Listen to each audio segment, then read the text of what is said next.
¿Imaginas estar en un desierto abrasador, donde el sol quema la piel y el viento arrastra arena que corta como cuchillos, sabiendo que en unas horas te enfrentarás a un ejército de 70.000 hombres, elefantes de guerra y caballería acorazada, en una batalla que decidirá el destino de imperios?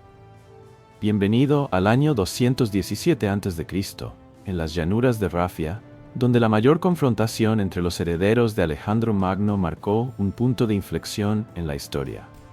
Esta no es solo una crónica de guerra, es la historia de ambición, valentía y errores humanos que cambiaron el rumbo del mundo mediterráneo para siempre. Hace más de 2200 años, en la frontera entre Egipto y Siria, dos reyes jóvenes, Ptolomeo IV Filopator y Antíoco III, se enfrentaron en un choque épico que decidiría quién controlaría Siria, una región rica en puertos, rutas comerciales y ciudades prósperas, codiciada por ambos como el corazón estratégico del Mediterráneo. Esta batalla, conocida como la Batalla de Rafia, no solo fue la más grande de su tiempo, con casi 140.000 soldados, sino que también reveló las primeras grietas en el sistema helenístico que había dominado el mundo desde la muerte de Alejandro. La victoria egipcia, aunque aparentemente gloriosa, plantó las semillas de una revolución interna que casi destruyó el reino ptolemaico, mientras que la derrota seleucida mostró los límites de la ambición desmedida. Para entender cómo llegamos a este momento, retrocedamos al legado de un hombre cuya sombra aún cubría el mundo: Alejandro Magno. Cuando Alejandro murió en el año 323 a.C., a los 32 años, dejó tras de sí un imperio que se extendía desde las colinas de Grecia hasta las llanuras de la India, un coloso que ningún otro hombre había igualado. Sin embargo, no nombró un heredero claro, y su muerte desató un torbellino de ambición entre sus generales, conocidos como los diádocos. Durante décadas, estos hombres lucharon por los pedazos de su legado, derramando sangre en campos de batalla desde Macedonia hasta Persia. Para cuando las arenas de Rafia se tiñeron de rojo, el imperio se había fragmentado en 3 reinos principales, cada uno gobernado por dinastías griegas o macedonias que se proclamaban herederas de Alejandro. En Grecia, Macedonia mantenía su poder militar, anclada en la tradición de las falanges que habían conquistado el mundo. En el este, el reino seleucida, fundado por Seleuco I, abarcaba un vasto territorio desde Siria hasta las fronteras de Afganistán, un mosaico de culturas unido por la fuerza de sus ejércitos. Y en el sur, Egipto, bajo la dinastía ptolemaica, brillaba como un faro de riqueza y cultura, con Alejandría como su joya, un centro de comercio y conocimiento donde la biblioteca albergaba los secretos del mundo antiguo. Cada uno de estos reinos era un titán, pero también un nido de rivalidades, y Siria era el premio que todos deseaban. Siria no era solo una región, era un tesoro estratégico. Sus puertos mediterráneos, como Tiro y Sidón, conectaban Europa con Asia, canalizando riquezas que podían sostener ejércitos enteros. Sus rutas comerciales atravesaban desiertos y montañas, uniendo el este con el oeste, mientras que ciudades como Damasco y Antioquía eran centros de poder económico y político. Para los ptolomeos, controlar Siria era una muralla protectora contra invasiones desde el norte, asegurando la seguridad del Nilo, la arteria vital de Egipto.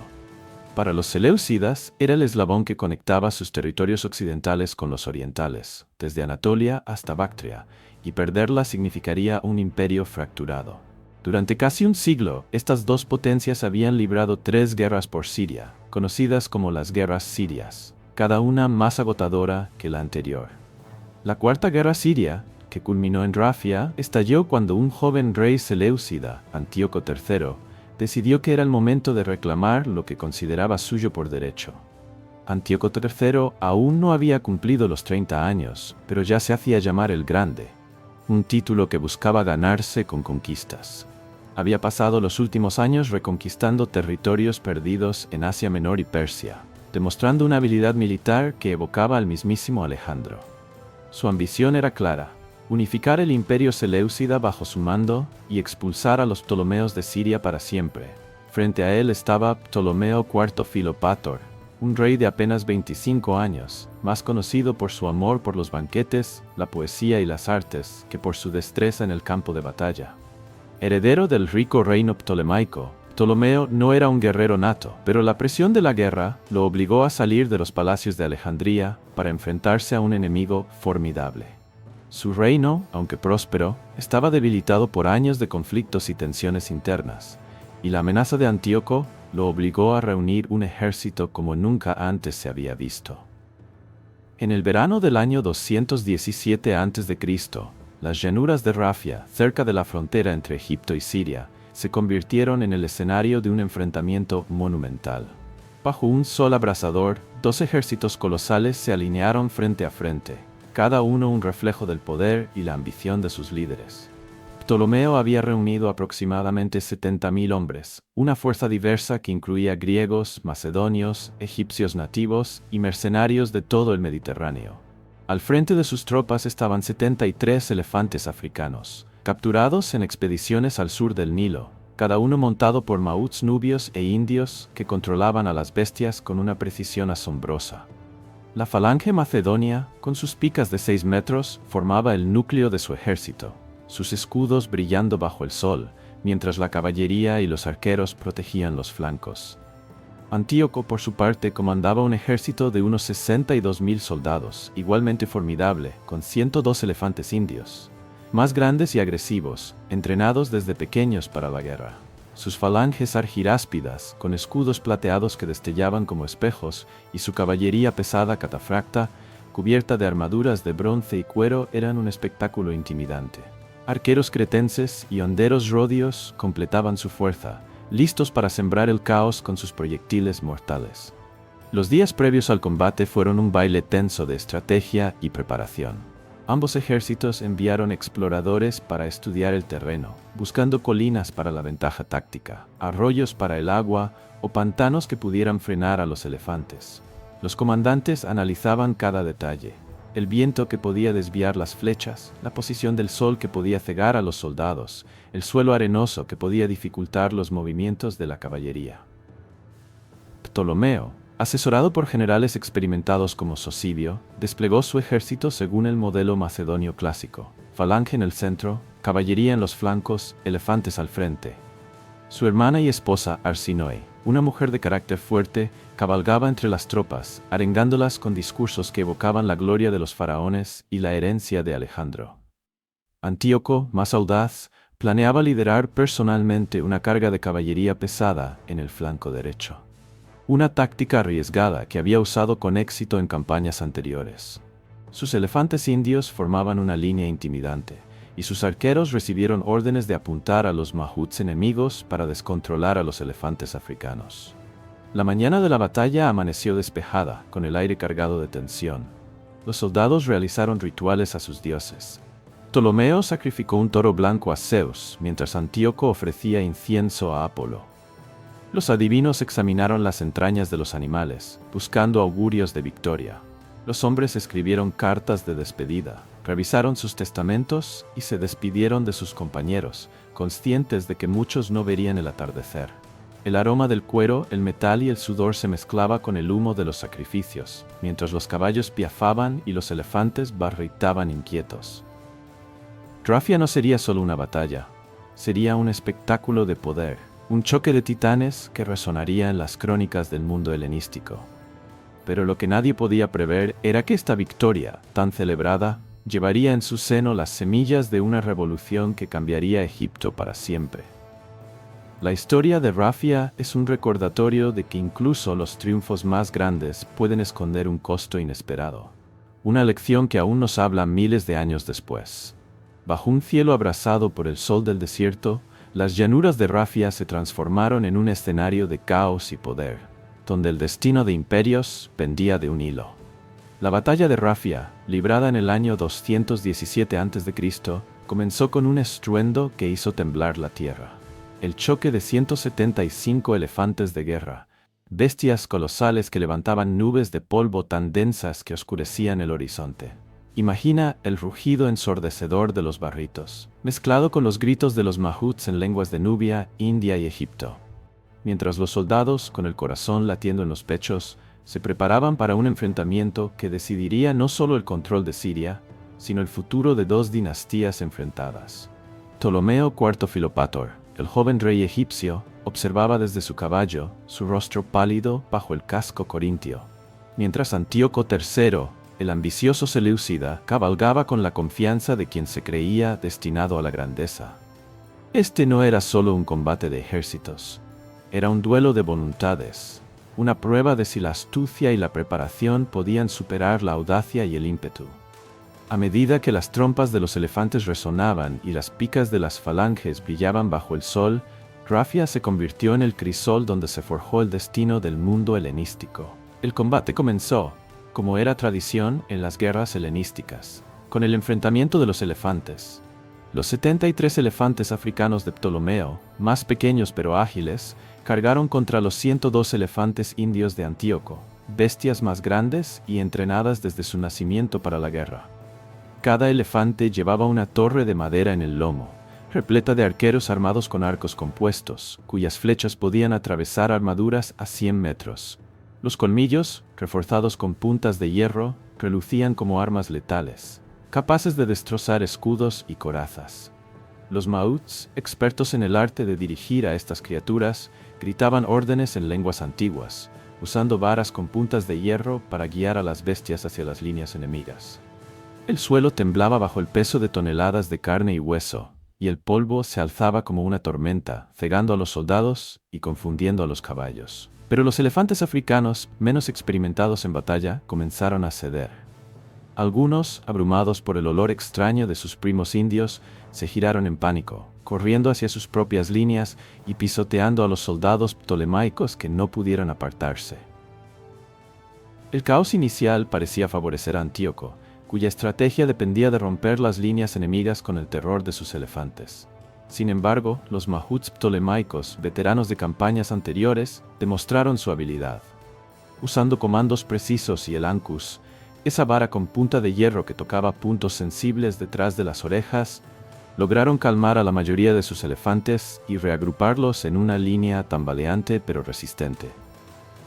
Los arqueros en las torres disparaban sin cesar, apuntando a los mahuts enemigos para descontrolar a los elefantes indios, mientras los soldados de infantería, armados con picas de 6 metros, avanzaban lentamente tratando de mantener la formación.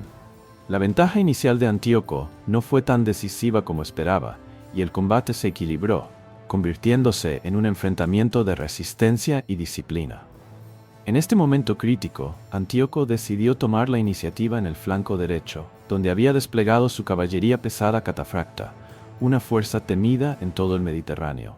Antíoco, montado en un semental negro, con su capa púrpura ondeando como una bandera de guerra, lideró personalmente la carga. Sus catafractas, jinetes cubiertos de armaduras de bronce y cuero que protegían tanto al hombre como al caballo, galopaban en formación cerrada, sus lanzas de 4 metros apuntando como un bosque de puntas mortales. El suelo retumbaba bajo los cascos, y los destellos de las armaduras cegaban a los enemigos bajo el sol abrasador. La caballería ptolemaica, menos pesada y menos preparada, intentó formar un muro de escudos, pero la carga fue devastadora. Las lanzas catafractas atravesaron las líneas egipcias, rompiendo formaciones como si fueran cristal. Los jinetes egipcios que sobrevivieron huyeron en desorden, perseguidos por Antíoco y sus hombres, quienes cortaban a los rezagados con espadas curvas que goteaban sangre. «La victoria es nuestra», gritó Antíoco, su voz resonando sobre el caos, mientras galopaba tras los fugitivos, convencido de que su audacia había sellado el destino de la batalla. Pero Antíoco cometió un error fatal, un error que los historiadores helenísticos señalarían como el punto de inflexión de Rafia. En su euforia, se alejó demasiado del campo de batalla principal, llevándose a su caballería pesada, su arma más poderosa, en una persecución inútil. Mientras él cazaba a los jinetes egipcios en retirada, el centro de su ejército, donde la falange argiráspide y los mercenarios soportaban la presión de la falange ptolemaica, comenzó a flaquear.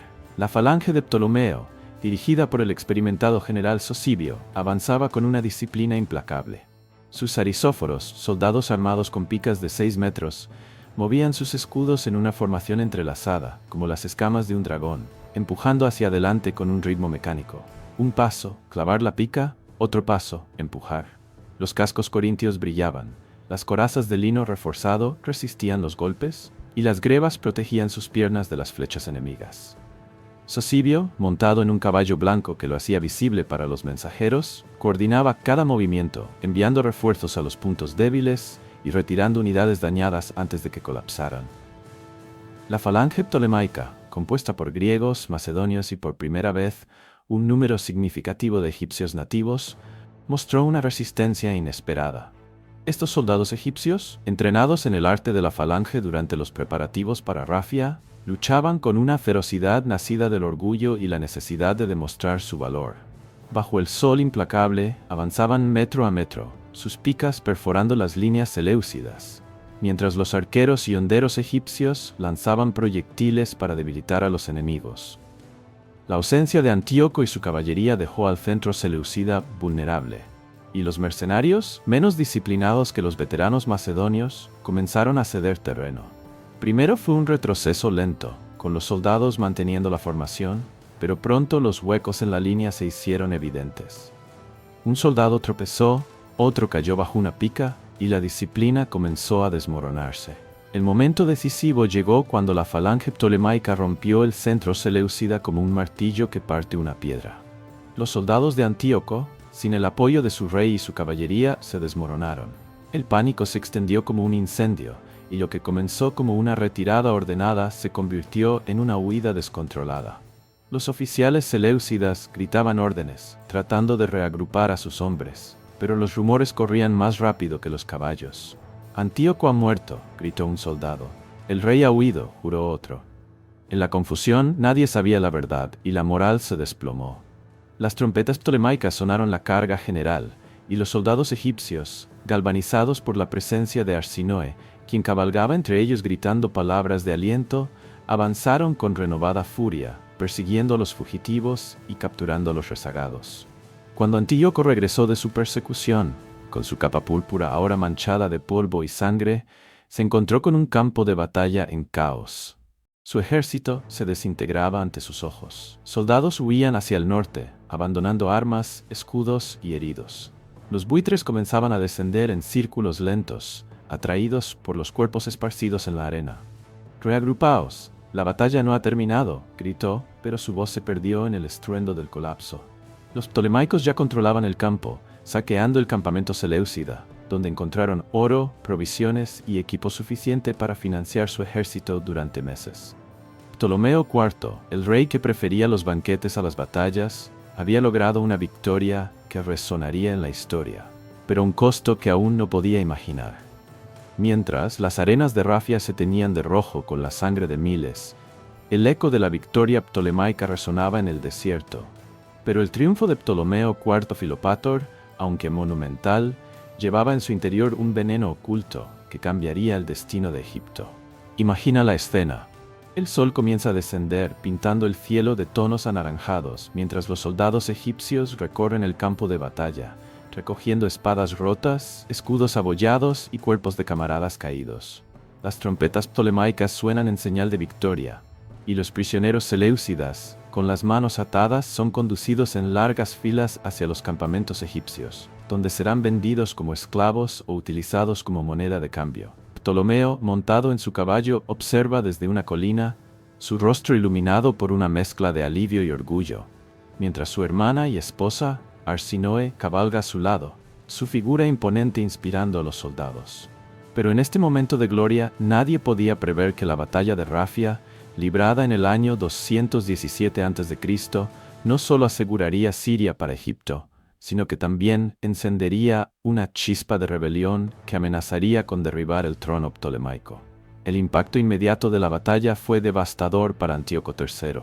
Sus 62.000 soldados, una fuerza que había parecido invencible al amanecer, ahora yacían dispersos, más de 10.000 muertos, según las crónicas exageradas de la época, y miles más capturados o huyendo hacia el norte. Los elefantes indios, que habían sido su arma más temida, fueron abandonados en el caos, algunos heridos, otros atrapados por los ptolemaicos, que los reclamaron como trofeos. El campamento seleucida, lleno de oro, provisiones y armas, fue saqueado sin piedad, dejando a Antíoco con poco más que su capa púrpura y un puñado de jinetes leales. Mientras galopaba hacia el norte, perseguido por el eco de su derrota, Antíoco debía enfrentarse a una verdad amarga. Su sueño de unificar el imperio seleucida bajo su mando, restaurando la gloria de Alejandro Magno, se había desmoronado en las arenas de Rafia. Las ciudades que había conquistado en el sur de Siria, como Gaza y Tiro, abrieron sus puertas a las guarniciones ptolemaicas semanas después, rindiéndose sin resistencia ante la noticia de la victoria egipcia. Para Antíoco, Rafia no fue solo una derrota militar, fue una humillación que lo obligaría a redirigir sus ambiciones hacia el este, hacia Persia y Asia Central, donde buscaría reconstruir su prestigio. En Alejandría, la capital del reino ptolemaico, la noticia de la victoria desató una celebración que duró semanas. Imagina las calles llenas de antorchas, con procesiones de sacerdotes ofreciendo incienso a los dioses, músicos tocando liras y tambores, y ciudadanos bailando bajo la luz de la luna. En el hipódromo se organizaron juegos con carreras de carros y combates de gladiadores, mientras los poetas componían odas que alababan a Ptolomeo como un nuevo faraón, un heredero digno de Alejandro. Se acuñaron monedas de oro y plata con la imagen del rey, representado con una corona de laurel, pisoteando a sus enemigos seleucidas, un símbolo de poder que circulaba desde el Nilo hasta los mercados de Creta. Los templos se llenaron de ofrendas y los adivinos declararon que Zeus y Amón habían bendecido al rey con una victoria divina. Para los ciudadanos de Alejandría, una ciudad donde griegos, egipcios y judíos convivían en un crisol de culturas, Rafia era la prueba de que Egipto seguía siendo una potencia temida, capaz de enfrentarse a los titanes del mundo helenístico. Pero detrás de las festividades se gestaba una tormenta. La victoria de Rafia no fue solo el resultado de la destreza militar de Ptolomeo y sus generales, fue también el triunfo de un ejército diverso, que incluía, por primera vez en la historia ptolemaica, un número significativo de soldados egipcios nativos. Estos hombres, provenientes de las aldeas del delta del Nilo y las tierras del Alto Egipto, habían luchado codo con los griegos y macedonios que dominaban la élite militar. Bajo el sol abrasador de Rafia, habían manejado picas de 6 metros, resistido cargas de elefantes y derramado su sangre junto a mercenarios de Tracia y Creta. Habían demostrado su valor no como súbditos inferiores, sino como guerreros iguales, capaces de enfrentarse a los temidos argiráspidas seleucidas.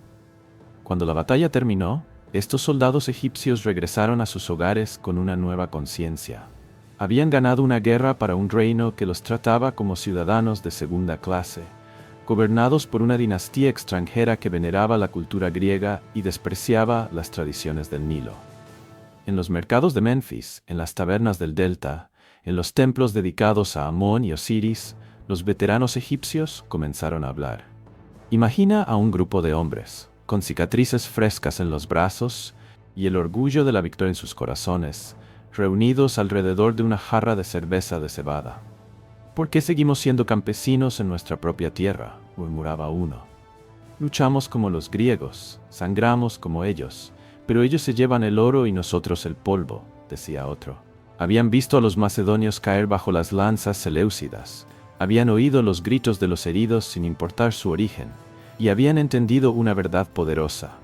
El valor no dependía del lugar de nacimiento ni del color de la piel. Estos hombres que habían arriesgado sus vidas por Ptolomeo esperaban más que una paga miserable y una palmada en la espalda. Querían respeto, reconocimiento y tal vez incluso un lugar en el gobierno de su propio país, algo que sus antepasados habían perdido cuando Alejandro conquistó Egipto 3 siglos antes. La corte ptolemaica, dominada por aristócratas griegos y macedonios, no estaba preparada para este cambio.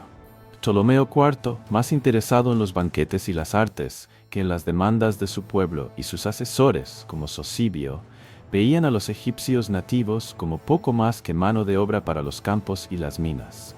Cuando los veteranos regresaron, se les pagó su soldada, se les dio la licencia, y se esperaba que volvieran dócilmente a sus aldeas, a cultivar trigo bajo el sol o a trabajar en los talleres de Alejandría. Pero la semilla de la rebelión ya había sido plantada. Los egipcios nativos, empoderados por su papel en Rafia, comenzaron a organizarse en secreto. En los templos, los sacerdotes, guardianes de las tradiciones faraónicas, avivaban las llamas del descontento, recordando a los veteranos las glorias de los antiguos faraones, cuando Egipto era gobernado por sus propios reyes, no por extranjeros. En las aldeas del Alto Egipto, lejos del control de Alejandría, Las reuniones se volvieron más frecuentes y los susurros de revolución comenzaron a tomar forma. La victoria de Rafia, aunque celebrada como un triunfo militar, había expuesto una fractura profunda en el reino ptolemaico. Los egipcios nativos, que durante generaciones habían sido marginados, ahora tenían experiencia militar, orgullo y un sentido de injusticia que no podían ignorar. Ptolomeo, desde su palacio en Alejandría, rodeado de estatuas de mármol y papiros llenos de poesía, no vio venir el peligro. Sus generales, ocupados con las riquezas saqueadas del campamento seleucida, subestimaron la fuerza de un pueblo que había aprendido a luchar. Rafia no solo fue una batalla contra Antíoco, fue el comienzo de un conflicto interno que consumiría a Egipto en las décadas siguientes. Mientras los banquetes continuaban en Alejandría, las semillas de la rebelión crecían en el sur, y el reino que Ptolomeo había salvado en el campo de batalla pronto enfrentaría una amenaza desde dentro, una amenaza que cambiaría la historia de Egipto para siempre. En las sombras de la victoria de Rafia, mientras los ecos de las trompetas ptolemaicas aún resonaban en las calles de Alejandría, un fuego invisible comenzaba a arder en el corazón de Egipto. La batalla de Rafia, librada en el año 217 a.C., había asegurado el control de Siria para Ptolomeo IV Filopator, pero a un costo que nadie en su corte dorada podía prever. Imagina un templo antiguo en el Alto Egipto, iluminado solo por antorchas, donde los veteranos de la batalla, hombres con cicatrices frescas y ojos llenos de determinación, se reúnen en secreto. Estos soldados egipcios, que habían luchado valientemente junto a griegos y macedonios bajo el sol abrasador de Rafia, ya no estaban dispuestos a aceptar el papel de súbditos de segunda clase en su propia tierra. Habían manejado picas de 6 metros, enfrentado elefantes de guerra y visto caer a sus enemigos, pero al volver a sus aldeas encontraron solo indiferencia de una dinastía extranjera que los veía como peones. Esta es la historia de cómo la victoria de Rafia, aunque gloriosa en el campo de batalla, encendió una revolución que casi destruyó el reino ptolemaico, revelando las grietas de un imperio dividido por la desigualdad y la arrogancia.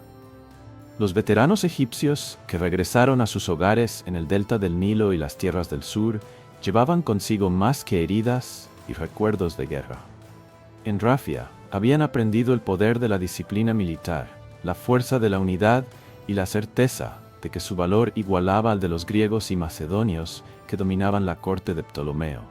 En los mercados de Menfis, bajo los sauces que bordeaban el Nilo, los hombres se reunían al atardecer compartiendo jarras de cerveza de cebada y susurros de descontento. «Luchamos por el rey, pero ¿qué nos dio a cambio?», preguntaba uno, su voz baja pero firme. «Arriesgamos nuestras vidas, y ellos se llevan la gloria», respondía otro, señalando las cicatrices en su brazo. Estos soldados no eran simples campesinos. Muchos habían sido entrenados en el arte de la falange, habían aprendido a manejar lanzas y escudos, y habían visto cómo la sangre de los seleucidas se derramaba igual que la suya. La idea de que su sacrificio no valía más que una paga miserable comenzó a transformarse en algo más peligroso. Un deseo de justicia, de recuperar el control de su tierra. En los templos, los sacerdotes egipcios, guardianes de las tradiciones de los faraones, alimentaban este fuego. Imagina un santuario en Tebas, con columnas talladas con jeroglíficos que narran las glorias de Ramsés II y Tutmosis III, donde un sacerdote de rostro arrugado, envuelto en una túnica de lino blanco, habla a los veteranos. «Esta tierra es nuestra», dice, su voz resonando en la penumbra. «Antes de que los griegos llegaran, nuestros faraones gobernaban el Nilo, y sus templos brillaban bajo el sol. ¿Por qué dejamos que extranjeros nos traten como esclavos?». Estas palabras, pronunciadas en la lengua de los antiguos, encendían el orgullo de los egipcios, recordándoles un pasado donde su pueblo no era súbdito de nadie. Los templos no eran solo lugares de culto, eran centros de resistencia, donde los sacerdotes, que durante siglos habían sido relegados por los Ptolomeos, organizaban reuniones secretas, escribían proclamas en papiro y planeaban un futuro donde Egipto volviera a ser gobernado por los suyos. La corte de Ptolomeo en Alejandría estaba ciega a esta creciente tormenta.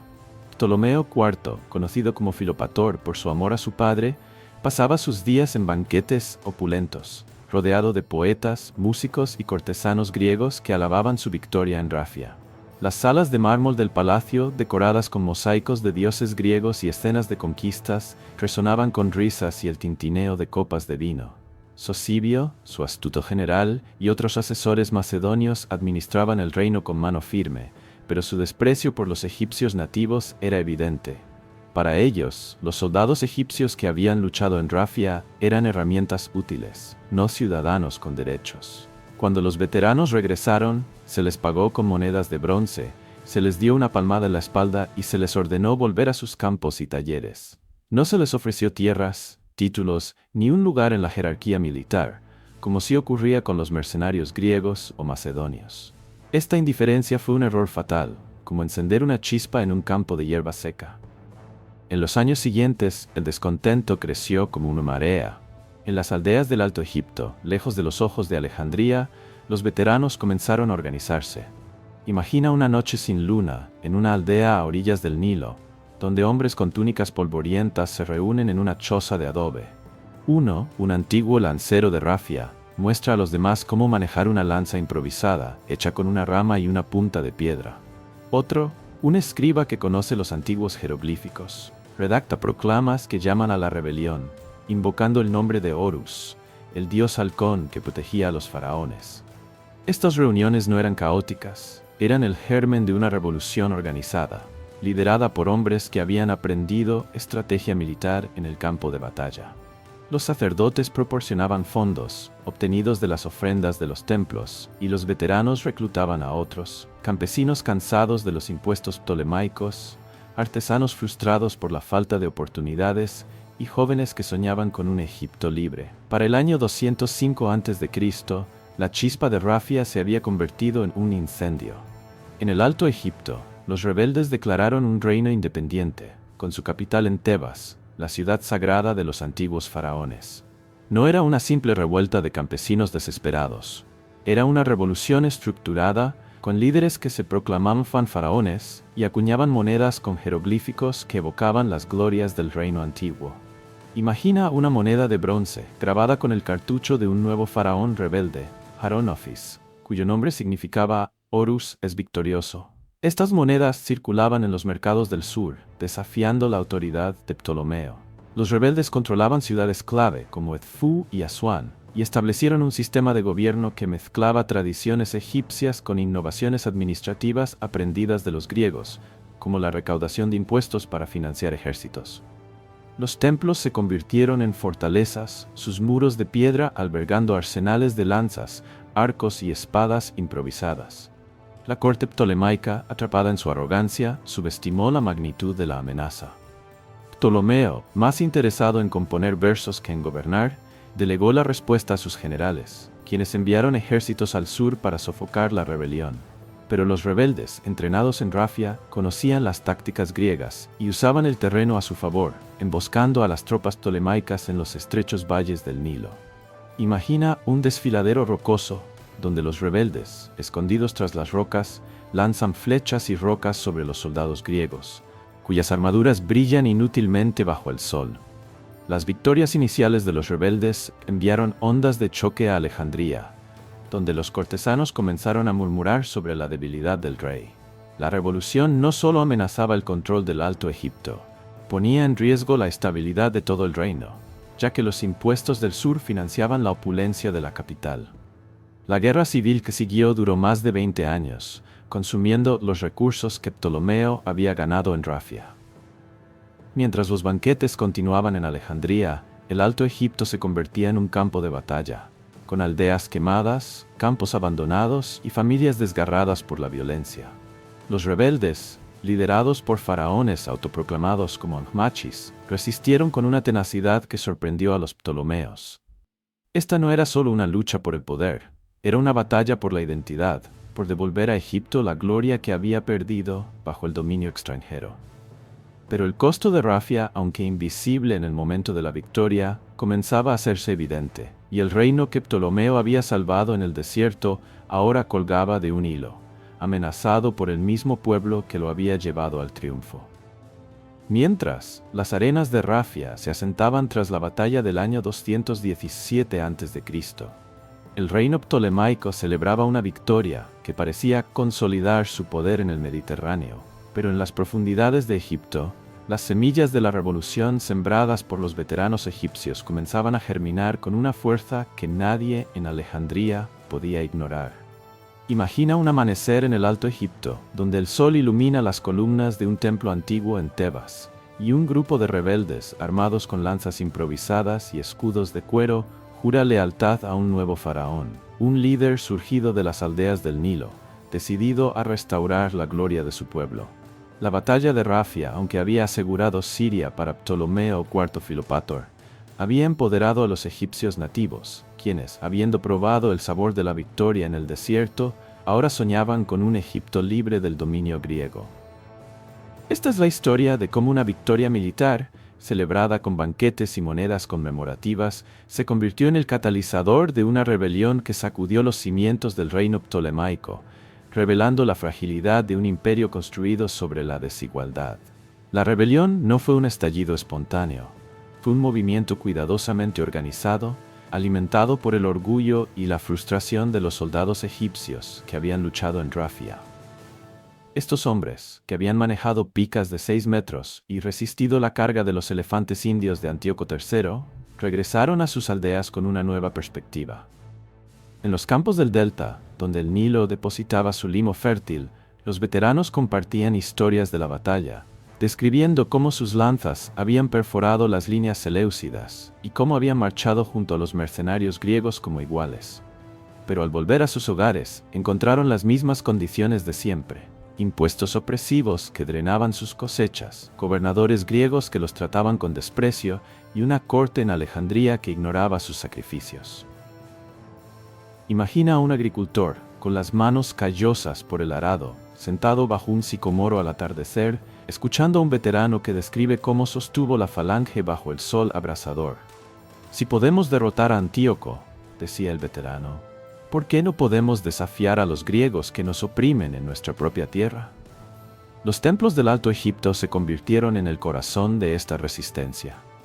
En Edfú, donde el templo de Horus se alzaba con sus muros cubiertos de jeroglíficos, los sacerdotes organizaban reuniones secretas, usando su autoridad espiritual para unir a las comunidades. Estos hombres, vestidos con túnicas de lino blanco y coronas de papiro, no solo eran guardianes de la religión, eran líderes políticos que soñaban con un regreso a las tradiciones faraónicas. Imagina una noche estrellada, con el Nilo reflejando la luz de la luna, mientras un sacerdote lee en voz baja un papiro que invoca a Amon-Ra, pidiendo su bendición para liberar Egipto. Los veteranos, armados con el conocimiento militar aprendido en Rafia, comenzaron a entrenar a otros, campesinos, artesanos y jóvenes que nunca habían empuñado una lanza. En los patios traseros de las aldeas, bajo la sombra de las palmeras, practicaban formaciones de combate, usando ramas afiladas como lanzas y escudos tejidos con juncos. Estas sesiones no eran solo prácticas militares, eran actos de desafío, un rechazo a la idea de que los egipcios eran inferiores a sus gobernantes griegos. Para el año 205 a.C., la rebelión había tomado forma como un reino independiente en el Alto Egipto, con Tebas como su capital. Los rebeldes coronaron a un líder, Harónofis, cuyo nombre, que significa Horus es victorioso, evocaba las glorias de los faraones antiguos.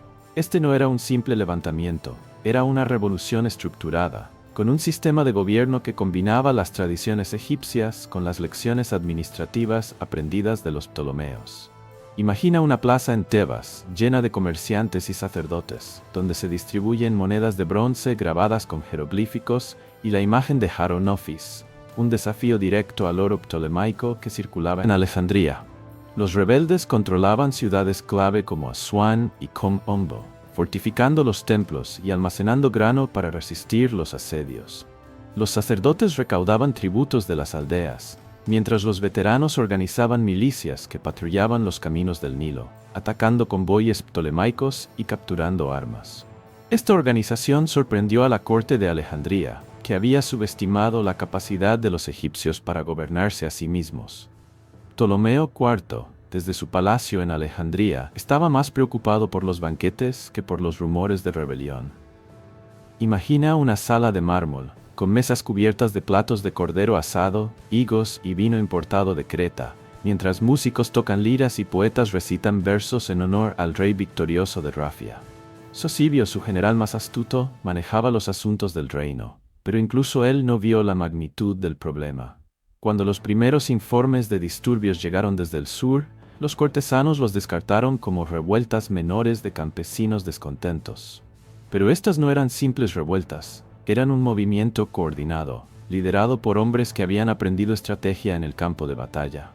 Los rebeldes usaban tácticas de guerrilla, emboscando a las patrullas ptolemaicas en los estrechos desfiladeros del Nilo, donde las pesadas armaduras griegas eran una desventaja. Imagina un amanecer brumoso, con el Nilo envuelto en niebla, mientras un grupo de rebeldes, escondidos entre los juncos, lanza flechas envenenadas a una columna de soldados griegos, que caen gritando antes de poder desenvainar sus espadas. La corte ptolemaica respondió con fuerza, enviando ejércitos al sur para sofocar la rebelión. Pero los rebeldes, entrenados en Rafia, conocían las tácticas griegas y usaban el terreno a su favor.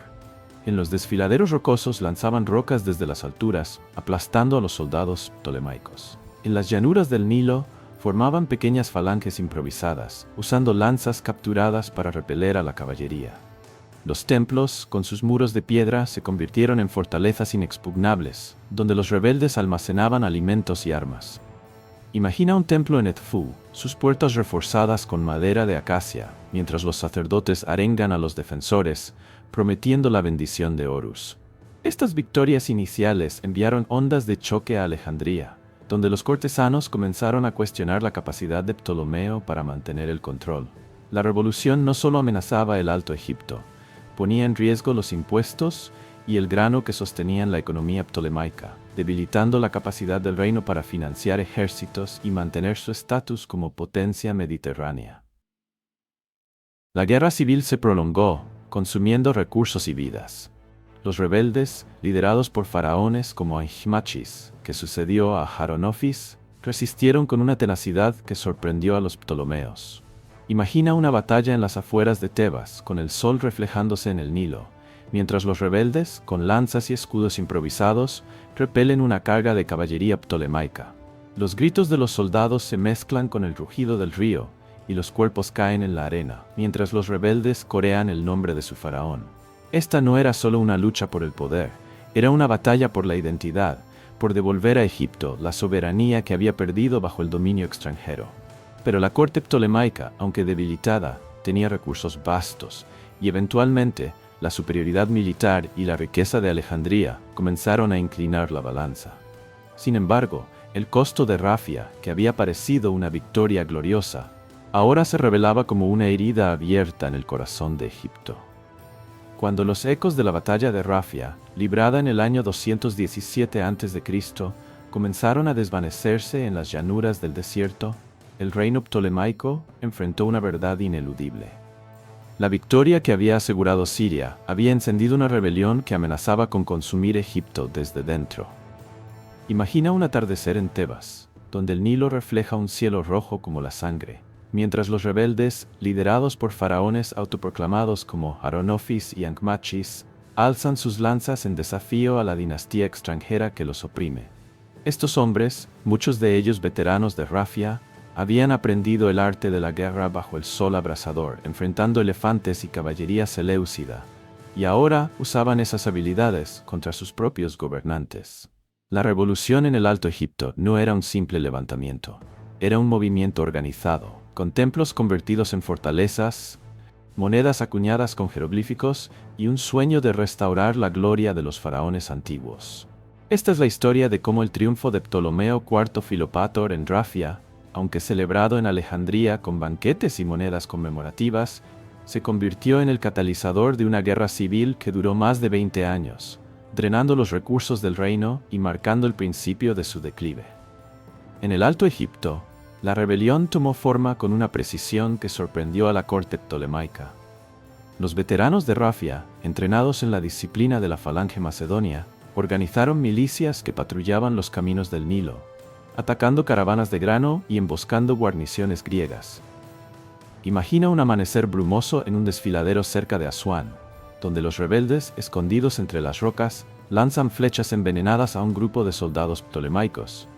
cuyas armaduras de bronce brillan inútilmente en la penumbra.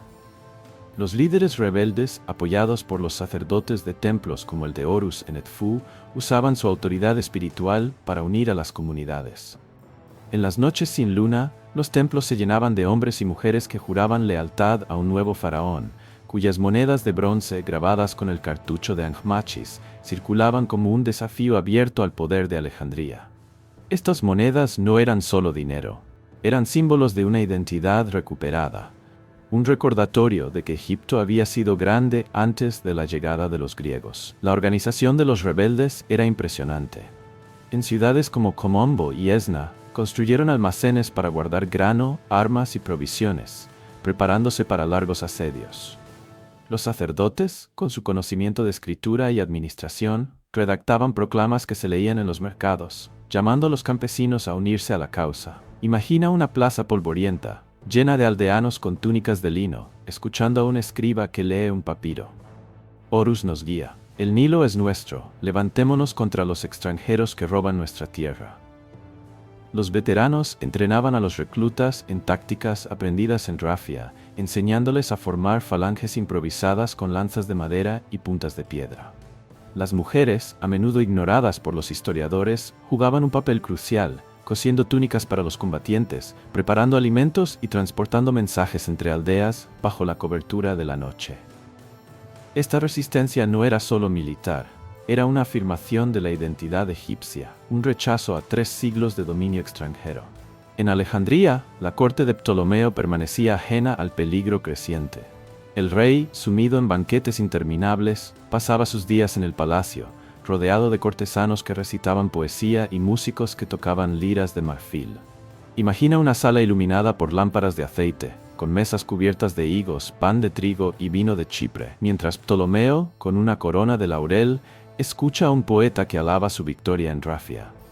Sosibio, su general más astuto, manejaba los asuntos del reino, pero incluso él subestimó la amenaza del sur.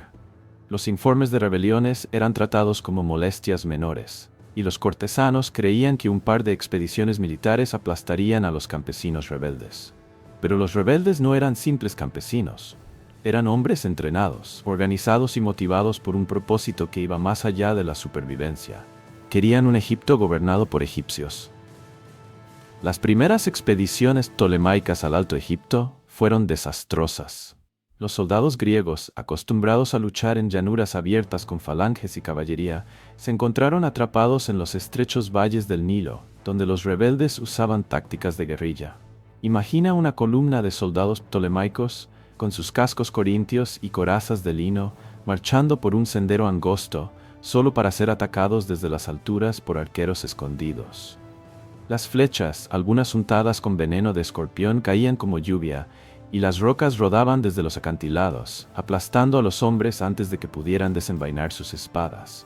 Los rebeldes, conocedores del terreno, se movían como sombras, atacando al amanecer y desapareciendo en los juncos del Nilo antes de que los ptolemaicos pudieran responder. Estas derrotas humillaron a la corte de Alejandría, donde los cortesanos comenzaron a murmurar sobre la ineptitud del rey y la arrogancia de sus generales. El reino rebelde del Alto Egipto, con su capital en Tebas, se fortaleció con cada victoria. Los faraones autoproclamados, como Ankhmachis, establecieron un gobierno paralelo, recaudando impuestos, acuñando monedas y fortificando ciudades. Imagina un templo en Tebas, con sus muros de piedra cubiertos de jeroglíficos, donde los rebeldes almacenan lanzas, arcos y escudos capturados a los ptolemaicos. Los sacerdotes, vestidos con túnicas blancas y coronas de papiro, bendicen a los combatientes, invocando a Amon-Ra para protegerlos. Este reino no era un sueño efímero. Controlaba territorios ricos en grano y oro, y su influencia se extendía hasta el Bajo Egipto, donde algunos aldeanos comenzaban a cuestionar la autoridad de Alejandría. Los rebeldes incluso enviaban emisarios a otras regiones, buscando aliados entre los nubios y los beduinos, ofreciendo promesas de un Egipto libre. La guerra civil se convirtió en una herida abierta para el reino ptolemaico. Los recursos ganados en Rafia, el oro saqueado del campamento seleucida, se gastaron en enviar ejércitos al sur, pero cada campaña drenaba más las arcas del reino. Los impuestos aumentaron, y los campesinos del delta, ya agotados por años de guerra, comenzaron a resentir a sus gobernantes. Imagina un mercado en Memphis, donde los comerciantes, con cestas de trigo y dátiles, murmuran sobre los recaudadores de impuestos que llegan con soldados armados.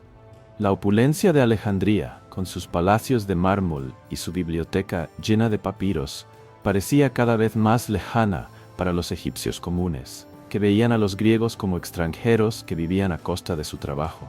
La victoria de Rafia, que debería haber fortalecido a Ptolomeo, había creado un enemigo interno más peligroso que Antíoco, un enemigo que no luchaba por territorio, sino por su identidad y su libertad. Ptolomeo, atrapado en su mundo de lujo, no entendió la magnitud del problema. Sus asesores, confiados en la superioridad militar griega, creían que la rebelión sería aplastada rápidamente, pero los rebeldes, con su conocimiento del terreno y su motivación, resistieron año tras año, convirtiendo el Alto Egipto en un campo de batalla donde la dinastía ptolemaica luchaba por su supervivencia. La guerra civil no solo consumió recursos, también reveló la fragilidad de un reino dividido por la desigualdad, donde los vencedores de Rafia se convirtieron en los enemigos de Alejandría. Mientras los templos del sur resonaban con cánticos a Horus y las monedas rebeldes circulaban como símbolos de esperanza, el reino ptolemaico comenzaba a desmoronarse, víctima de su propia victoria. A medida que la rebelión en el Alto Egipto ganaba fuerza, las llanuras de Rafia, donde Ptolomeo IV Filopator había triunfado en el año 217 a.C., se convirtieron en un recuerdo lejano, opacado por el creciente caos interno que amenazaba con derribar el reino ptolemaico. Imagina una aldea en las orillas del Nilo, donde el sol abraza los campos de trigo y los rebeldes, con lanzas improvisadas y escudos de cuero, entrenan bajo la sombra de las palmeras, mientras los niños observan con ojos llenos de esperanza. Estos hombres, muchos de ellos veteranos de Rafia, habían aprendido a manejar picas de 6 metros y a resistir cargas de elefantes, pero ahora usaban esas habilidades para desafiar a los gobernantes griegos que los habían tratado como súbditos inferiores. La revolución, liderada por faraones autoproclamados como Jaronofis y Anmachis, no era solo una lucha por el poder.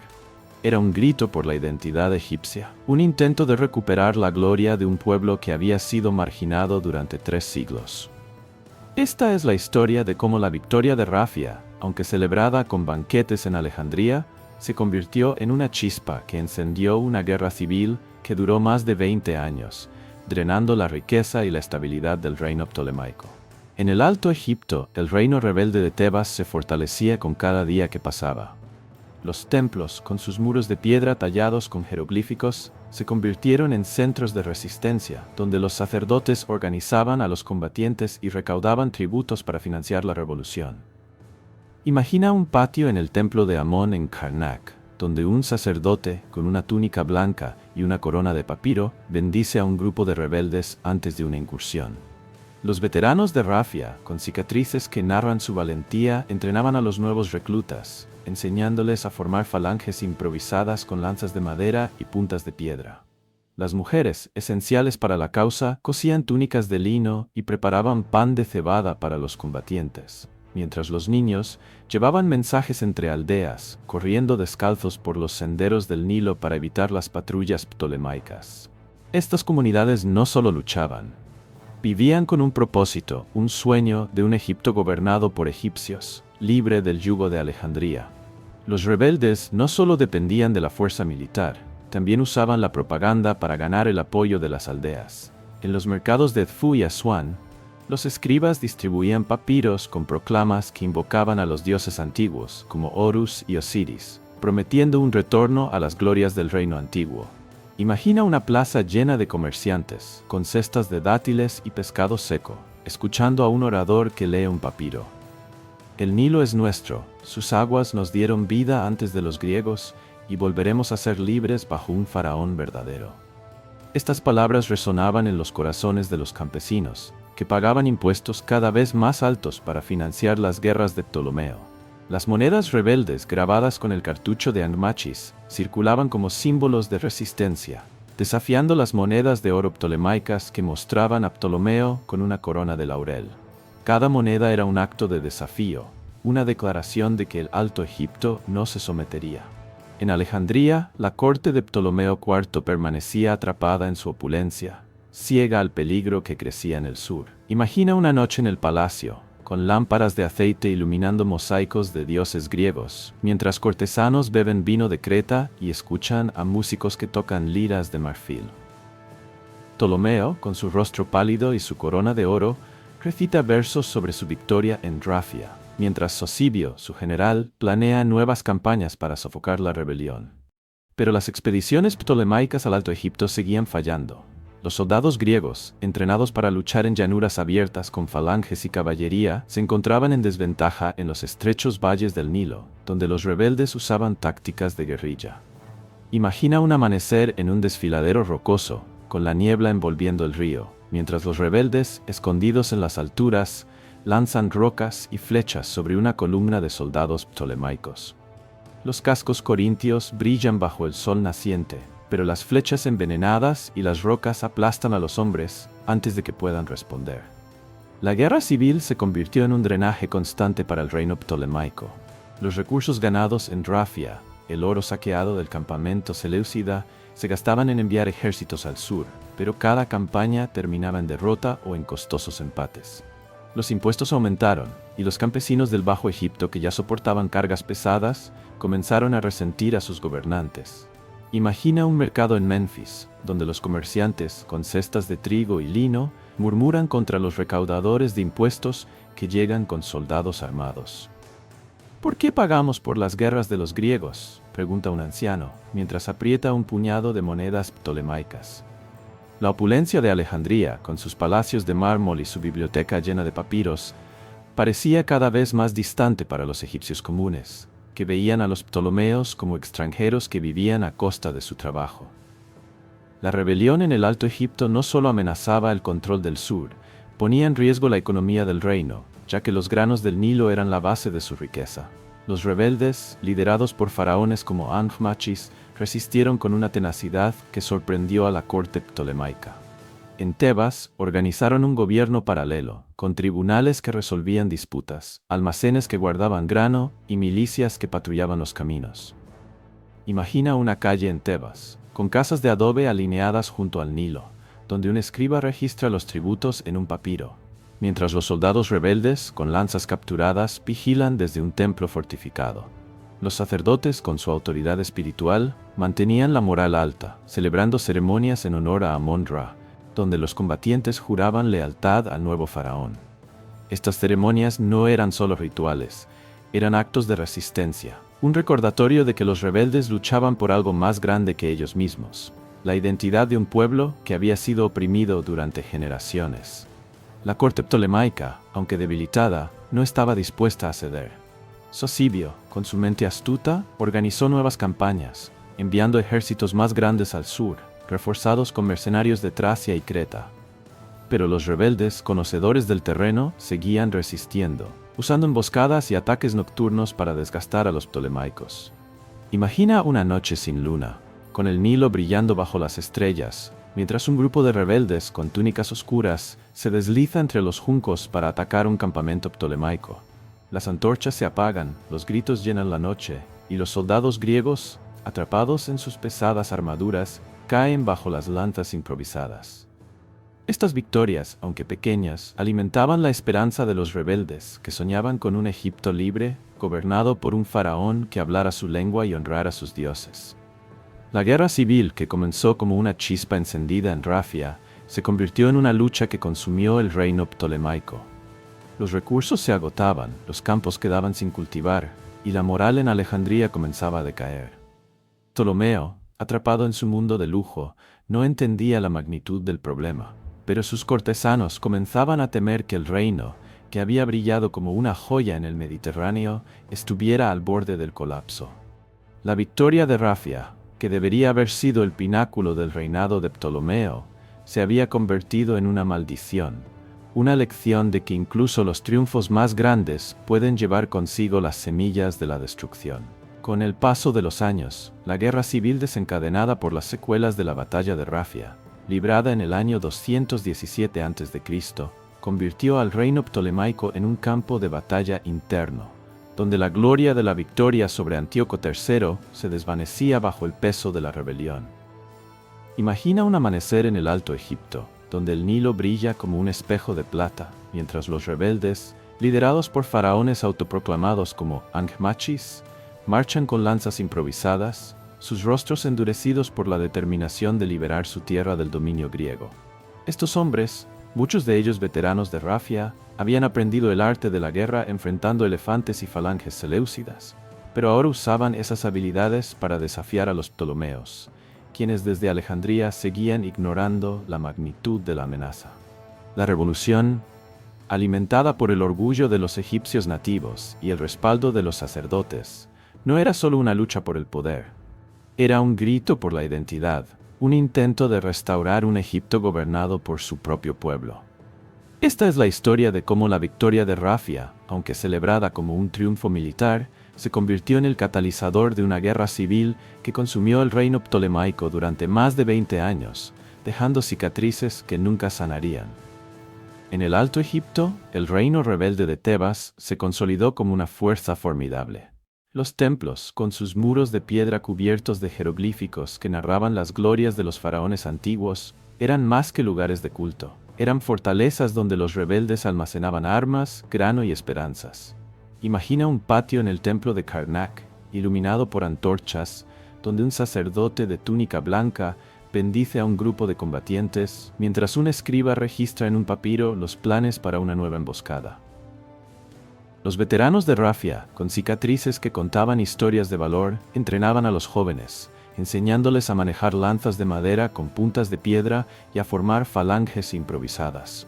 Las mujeres, esenciales para la resistencia, cosían túnicas de lino y preparaban pan de cebada, mientras los niños, con ojos brillantes, llevaban mensajes entre aldeas, corriendo descalzos por los senderos del Nilo para evitar las patrullas ptolemaicas.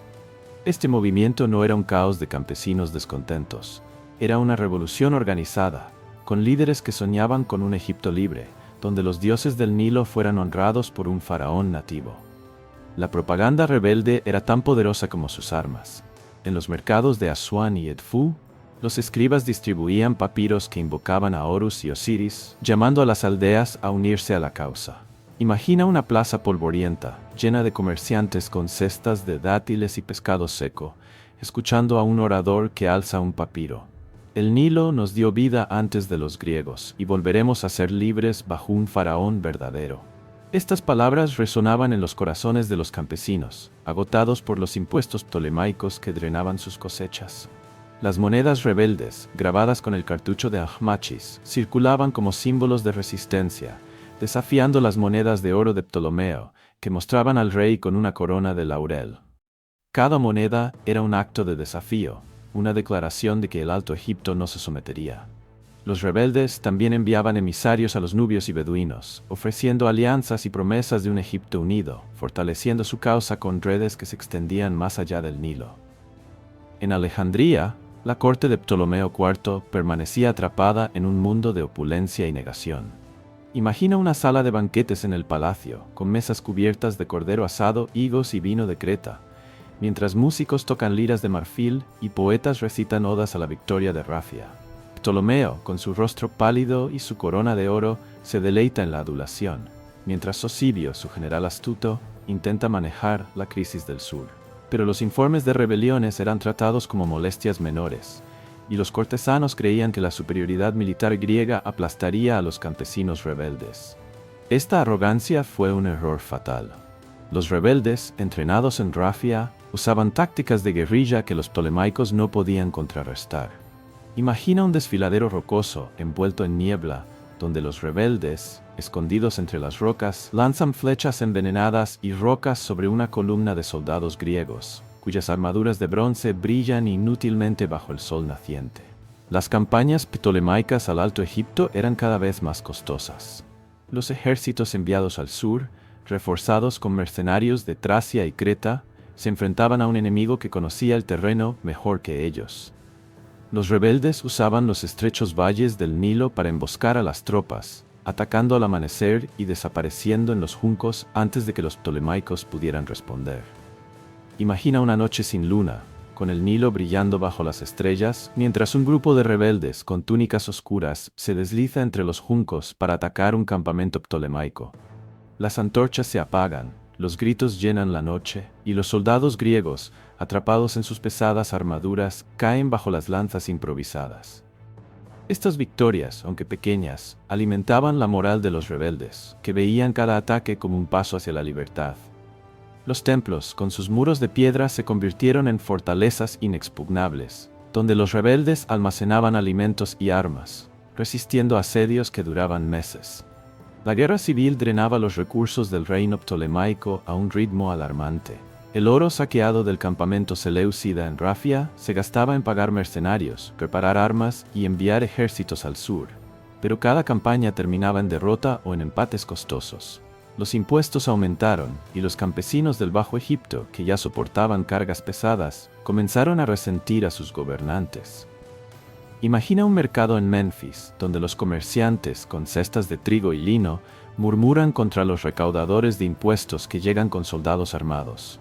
¿Por qué pagamos por las guerras de los griegos?, pregunta un anciano, mientras aprieta un puñado de monedas ptolemaicas. La opulencia de Alejandría, con sus palacios de mármol y su biblioteca llena de papiros, parecía cada vez más lejana para los egipcios comunes, que veían a los ptolomeos como extranjeros que vivían a costa de su trabajo. Los rebeldes, liderados por faraones como Anjmachis, resistían con una tenacidad que sorprendía a la corte ptolemaica.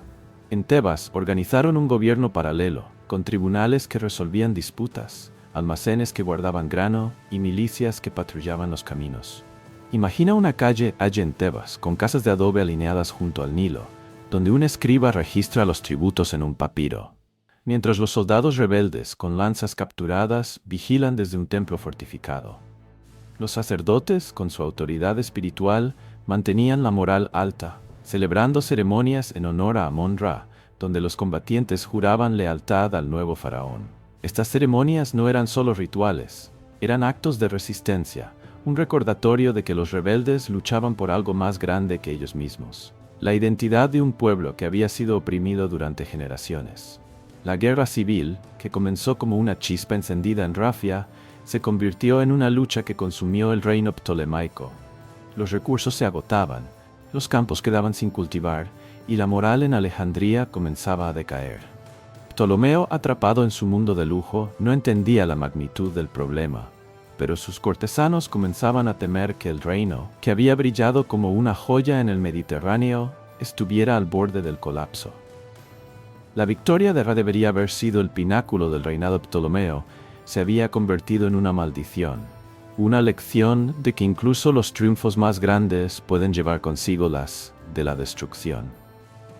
Mientras la guerra civil desgarraba el reino ptolemaico, el eco de la batalla de Rafia, librada en el año 217 a.C., se desvanecía en la memoria, opacado por el creciente caos que consumía Egipto desde el Alto Egipto hasta el delta del Nilo. Imagina una aldea en las orillas del Nilo, donde el sol quema los campos y los rebeldes, con lanzas improvisadas y escudos de cuero, se preparan para una nueva emboscada, sus rostros endurecidos por la certeza de que luchan por su identidad, por un Egipto libre del dominio griego. Los veteranos de Rafia, que habían enfrentado elefantes y falanges seleucidas, ahora usaban esas habilidades para desafiar a Ptolomeo IV Filopator, el rey que celebraba su victoria en Alejandría, sin sospechar que su triunfo había encendido una revolución. Esta es la historia de cómo la gloria de Rafia se convirtió en una maldición. Una guerra civil que duró más de 20 años, drenando los recursos del reino y exponiendo las fracturas de un imperio construido sobre la desigualdad. En el Alto Egipto, los rebeldes, liderados por faraones autoproclamados como Anjmachis, soñaban con restaurar las glorias del pasado, mientras la corte ptolemaica luchaba por mantener el control de un reino al borde del colapso. El reino rebelde de Tebas, con su capital en el corazón del Alto Egipto, se había convertido en una fuerza formidable, un símbolo de resistencia que desafiaba la autoridad de Alejandría. Los templos, con sus muros de piedra cubiertos de jeroglíficos, eran fortalezas donde los rebeldes almacenaban armas, grano y esperanza. Imagina un amanecer en el templo de Horus en Edfu, donde un sacerdote, con una túnica blanca y una corona de papiro, bendice a un grupo de combatientes antes de una incursión. Los veteranos de Rafia, con cicatrices que narran su valentía, entrenaban a los jóvenes, enseñándoles a manejar lanzas de madera con puntas de piedra y a formar falanges improvisadas. Las mujeres, esenciales para la causa, cosían túnicas de lino y preparaban pan de cebada, mientras los niños, con ojos brillantes, llevaban mensajes entre aldeas, corriendo descalzos por los senderos del Nilo para evitar las patrullas ptolemaicas. Este movimiento no era un caos de campesinos descontentos, era una revolución organizada, con líderes que soñaban con un Egipto gobernado por egipcios, libre del yugo de los ptolomeos. La propaganda rebelde era tan poderosa como sus armas. En los mercados de Asuán y Komombo, los escribas distribuían papiros que invocaban a Horus y Osiris, llamando a las aldeas a unirse a la causa. Imagina una plaza polvorienta, llena de comerciantes con cestas de dátiles y pescado seco. Escuchando a un orador que alza un papiro, el Nilo nos dio vida antes de los griegos, y volveremos a ser libres bajo un faraón verdadero. Estas palabras resonaban en los corazones de los campesinos, agotados por los impuestos ptolemaicos que drenaban sus cosechas. Las monedas rebeldes, grabadas con el cartucho de Anjmachis, circulaban como símbolos de resistencia, desafiando las monedas de oro de Ptolomeo, que mostraban al rey con una corona de laurel.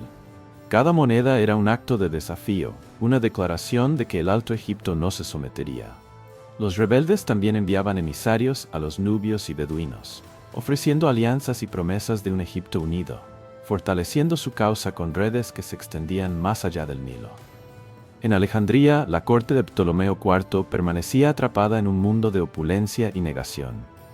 Imagina una sala de banquetes en el palacio, con mesas cubiertas de cordero asado, higos y vino de Creta, mientras músicos tocan liras de marfil y poetas recitan odas a la victoria de Rafia.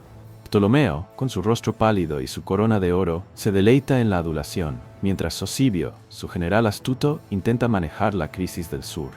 Pero los informes de rebeliones eran tratados como molestias menores, y los cortesanos creían que la superioridad militar griega aplastaría a los campesinos rebeldes. Esta arrogancia fue un error fatal. Los rebeldes, entrenados en Rafia, usaban tácticas de guerrilla que los ptolemaicos no podían contrarrestar. Imagina un desfiladero rocoso, envuelto en niebla, donde los rebeldes, escondidos entre las rocas, lanzan flechas envenenadas y rocas sobre una columna de soldados ptolemaicos, cuyas armaduras de bronce brillan inútilmente bajo el sol naciente. Las campañas ptolemaicas al Alto Egipto eran cada vez más costosas. Los ejércitos enviados al sur, reforzados con mercenarios de Tracia y Creta, se enfrentaban a un enemigo que conocía el terreno mejor que ellos. Los rebeldes usaban los estrechos valles del Nilo para emboscar a las tropas, atacando al amanecer y desapareciendo en los juncos antes de que los ptolemaicos pudieran responder. Imagina una noche sin luna, con el Nilo brillando bajo las estrellas, mientras un grupo de rebeldes, con túnicas oscuras, se desliza entre los juncos para atacar un campamento ptolemaico. Las antorchas se apagan, los gritos llenan la noche, y los soldados griegos, atrapados en sus pesadas armaduras, caen bajo las lanzas improvisadas. Estas victorias, aunque pequeñas, alimentaban la moral de los rebeldes, que veían cada ataque como un paso hacia la libertad. Los templos, con sus muros de piedra, se convirtieron en fortalezas inexpugnables, donde los rebeldes almacenaban alimentos y armas, resistiendo asedios que duraban meses. La guerra civil drenaba los recursos del reino ptolemaico a un ritmo alarmante. El oro saqueado del campamento seleucida en Rafia se gastaba en pagar mercenarios, reparar armas y enviar ejércitos al sur. Pero cada campaña terminaba en derrota o en empates costosos. Los impuestos aumentaron, y los campesinos del Bajo Egipto, que ya soportaban cargas pesadas, comenzaron a resentir a sus gobernantes. Imagina un mercado en Menfis, donde los comerciantes, con cestas de trigo y lino, murmuran contra los recaudadores de impuestos que llegan con soldados armados. ¿Por qué pagamos por las guerras de los griegos?, pregunta un anciano, mientras aprieta un puñado de monedas ptolemaicas. La opulencia de Alejandría, con sus palacios de mármol y su biblioteca llena de papiros, parecía cada vez más lejana para los egipcios comunes, que veían a los ptolomeos como extranjeros que vivían a costa de su trabajo. Los rebeldes, liderados por faraones como Anmachis, resistían con una tenacidad que sorprendía a la corte ptolemaica. En Tebas organizaron un gobierno paralelo, con tribunales que resolvían disputas, almacenes que guardaban grano y milicias que patrullaban los caminos. Imagina una calle en Tebas, con casas de adobe alineadas junto al Nilo, donde un escriba registra los tributos en un papiro, mientras los soldados rebeldes, con lanzas capturadas, vigilan desde un templo fortificado. Los sacerdotes, con su autoridad espiritual, mantenían la moral alta, celebrando ceremonias en honor a Amon-Ra, donde los combatientes juraban lealtad al nuevo faraón. Estas ceremonias no eran solo rituales, eran actos de resistencia, un recordatorio de que los rebeldes luchaban por algo más grande que ellos mismos, la identidad de un pueblo que había sido oprimido durante generaciones. La guerra civil, que comenzó como una chispa encendida en Rafia, se convirtió en una lucha que consumió el reino ptolemaico. Los recursos se agotaban, los campos quedaban sin cultivar, y la moral en Alejandría comenzaba a decaer. Ptolomeo, atrapado en su mundo de lujo, no entendía la magnitud del problema, pero sus cortesanos comenzaban a temer que el reino, que había brillado como una joya en el Mediterráneo, estuviera al borde del colapso. La victoria de Rafia, que debería haber sido el pináculo del reinado de Ptolomeo, se había convertido en una maldición, una lección de que incluso los triunfos más grandes pueden llevar consigo las semillas de la destrucción. Cuando la guerra civil en el Alto Egipto alcanzó su punto álgido, el reino ptolemaico, que había celebrado la victoria de Rafia en el año 217 a.C. como un triunfo glorioso, se encontraba al borde del colapso, consumido por la rebelión que había encendido en su propio corazón. Imagina un atardecer en Tebas, donde el Nilo brilla bajo un cielo púrpura, y los rebeldes, liderados por faraones autoproclamados como Ahmachis, alzan sus lanzas en un templo iluminado por antorchas, jurando liberar a Egipto del dominio griego. Estos hombres, muchos de ellos veteranos de Rafia, habían aprendido a manejar picas de 6 metros y a resistir cargas de elefantes, pero ahora usaban esas habilidades para desafiar a Ptolomeo IV Filopator, el rey que desde Alejandría ignoraba la furia de su pueblo. La revolución, alimentada por el orgullo de los egipcios nativos y el respaldo de los sacerdotes, no era solo una lucha por el poder, era un grito por la identidad, un intento de restaurar las glorias de los faraones antiguos. Esta es la historia de cómo la victoria de Rafia se convirtió en una maldición, una guerra civil que duró más de 20 años, drenando los recursos del reino y marcando el declive final del poder ptolemaico, mientras Antíoco III, derrotado en Rafia, buscaba redimir su legado en el este. En el Alto Egipto, el reino rebelde de Tebas se había convertido en un símbolo de resistencia, un faro de esperanza para un pueblo que había sido marginado durante 3 siglos.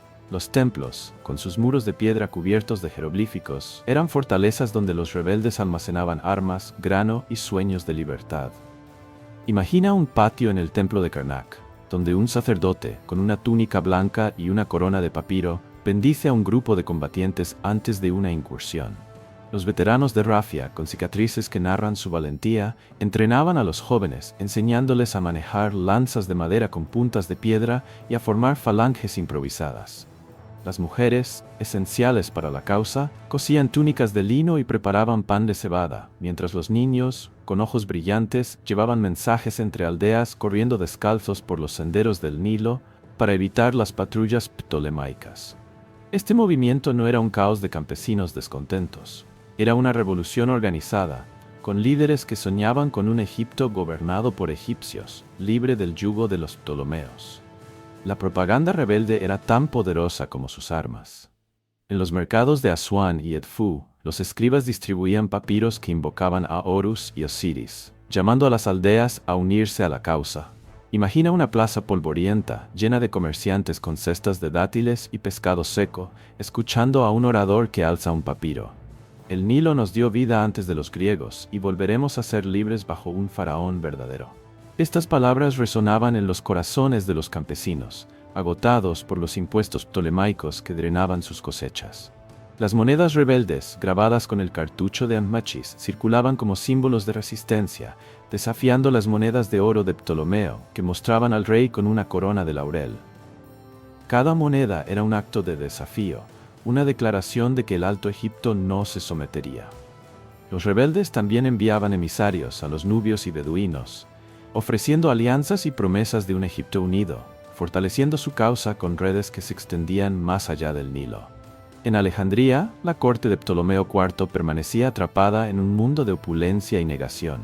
Imagina una sala de banquetes en el palacio, con mesas cubiertas de cordero asado, higos y vino de Creta, mientras músicos tocan liras de marfil y poetas recitan odas a la victoria de Rafia.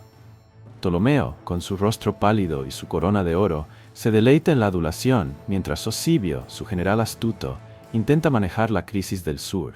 Pero los informes de rebeliones eran tratados como molestias menores, y los cortesanos creían que la superioridad militar griega aplastaría a los campesinos rebeldes. Esta arrogancia fue un error fatal. Los rebeldes, entrenados en Rafia, usaban tácticas de guerrilla que los ptolemaicos no podían contrarrestar. Imagina un desfiladero rocoso, envuelto en niebla, donde los rebeldes, escondidos entre las rocas, lanzan flechas envenenadas y rocas sobre una columna de soldados ptolemaicos, cuyas armaduras de bronce brillan inútilmente bajo el sol naciente. Las campañas ptolemaicas al Alto Egipto eran cada vez más costosas. Los ejércitos enviados al sur, reforzados con mercenarios de Tracia y Creta, se enfrentaban a un enemigo que conocía el terreno mejor que ellos. Los rebeldes usaban los estrechos valles del Nilo para emboscar a las tropas, atacando al amanecer y desapareciendo en los juncos antes de que los ptolemaicos pudieran responder. Imagina una noche sin luna, con el Nilo brillando bajo las estrellas, mientras un grupo de rebeldes, con túnicas oscuras, se desliza entre los juncos para atacar un campamento ptolemaico. Las antorchas se apagan, los gritos llenan la noche, y los soldados griegos, atrapados en sus pesadas armaduras, caen bajo las lanzas improvisadas. Estas victorias, aunque pequeñas, alimentaban la moral de los rebeldes, que veían cada ataque como un paso hacia la libertad. Los templos, con sus muros de piedra, se convirtieron en fortalezas inexpugnables, donde los rebeldes almacenaban alimentos y armas, resistiendo asedios que duraban meses. La guerra civil drenaba los recursos del reino ptolemaico a un ritmo alarmante. El oro saqueado del campamento seleucida en Rafia se gastaba en pagar mercenarios, reparar armas y enviar ejércitos al sur. Pero cada campaña terminaba en derrota o en empates costosos. Los impuestos aumentaron, y los campesinos del Bajo Egipto, que ya soportaban cargas pesadas, comenzaron a resentir a sus gobernantes. Imagina un mercado en Menfis, donde los comerciantes, con cestas de trigo y lino, murmuran contra los recaudadores de impuestos que llegan con soldados armados. ¿Por qué pagamos por las guerras de los griegos?, pregunta un anciano, mientras aprieta un puñado de monedas ptolemaicas. La opulencia de Alejandría, con sus palacios de mármol y su biblioteca llena de papiros, parecía cada vez más lejana para los egipcios comunes, que veían a los ptolomeos como extranjeros que vivían a costa de su trabajo. La guerra civil, que comenzó como una chispa encendida en Rafia, se convirtió en una lucha que consumió el reino ptolemaico. Los recursos se agotaban, los campos quedaban sin cultivar y la moral en Alejandría comenzaba a decaer. Ptolomeo, atrapado en su mundo de lujo, no entendía la magnitud del problema, pero sus cortesanos comenzaban a temer que el reino, que había brillado como una joya en el Mediterráneo, estuviera al borde del colapso. La victoria de Rafia, que debería haber sido el pináculo del reinado de Ptolomeo, se había convertido en una maldición. Una lección de que incluso los triunfos más grandes pueden llevar consigo las semillas de la destrucción. Mientras tanto, Antíoco III, derrotado en Rafia, miró hacia el este, conquistando territorios en Persia y Asia Central, ganándose el título de El Grande con campañas que evocaban a Alejandro Magno. Pero el mundo helenístico, dividido y debilitado, comenzaba a sentir la sombra de un nuevo poder, Roma, que pronto intervendría como árbitro, protector y finalmente conquistador. Rafia marcó el fin de una era, el último gran choque de los herederos de Alejandro, dejando un legado de gloria y tragedia que aún resuena en la historia. Si esta historia de lucha, ambición y consecuencias inesperadas te ha cautivado, no olvides que hay más relatos fascinantes sobre nuestro pasado esperando en este canal. Por favor, suscríbete al canal y dale un like a este video para no perderte ninguna aventura en el tiempo. ¿Qué opinas? ¿Crees que las victorias siempre traen consecuencias inesperadas? Déjalo en los comentarios. Me encantará saber tu opinión.